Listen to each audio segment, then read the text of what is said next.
तो रिसेंटली मैंने अपनी एक ब्राइडल बुकिंग बस इसलिए कैंसिल कर दी क्योंकि ब्राइड ने एडवांस पेमेंट करने से मना कर दिया। तो ब्राइड से एडवांस पेमेंट कैसे लें, चलो बताती हूँ। Hi everyone, I am Sanjana, a professional makeup artist. तो बहुत सारी ब्राइड होती हैं जो एडवांस पेमेंट के लिए मना कर देती हैं, एंड ब्राइड से एडवांस पेमेंट लेना बहुत इंपॉर्टेंट है।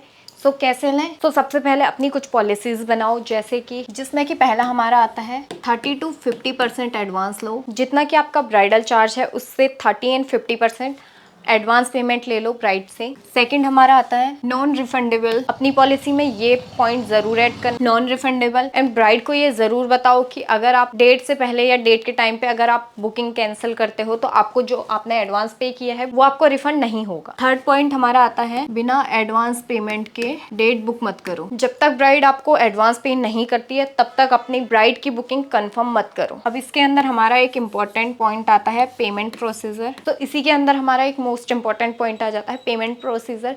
अगर क्लाइंट आपको पेमेंट कर दे तो क्लाइंट को कैसे ट्रस्ट करे कि उसने सही मेकअप आर्टिस्ट बुक किया है। तो जैसे ही क्लाइंट आपको एडवांस पे करे तो उसको टेक्स्ट या व्हाट्सएप एक मैसेज भेजो जिसमें कि पूरा डिटेल लिखा होगा, क्लाइंट ने कितना एडवांस पे किया, क्लाइंट की बुकिंग की डेट कब की है, वेन्यू क्या है, वेन्यू कहाँ का है, एंड क्लाइंट की बची हुई पेमेंट कितनी है। यानी कि क्लाइंट ने एडवांस पे करने के बाद लास्ट डे को क्लाइंट ने कितना पे करना है। इसी में हमारा एक पॉइंट और आ जाएगा टोटल फी। एंड उसी मैसेज में लास्ट में आप एक नोट लिख सकते हो जिसमें आप ये ऐड कर सकते हो कि शादी, अगर आपकी शादी पोस्टपोन या कैंसिल होती है किसी भी कारण की वजह से, तो आपने जो एडवांस पे किया है वो आपको रिफंड नहीं होगा। तो ये प्रोसीजर था हमारा क्लाइंट से एडवांस कैसे लें। Offline course and makeup query के लिए स्क्रीन पे दिए हुए नंबर पे कांटेक्ट कर सकते। चैनल पे नए हो तो चैनल को सब्सक्राइब जरूर कर लेना।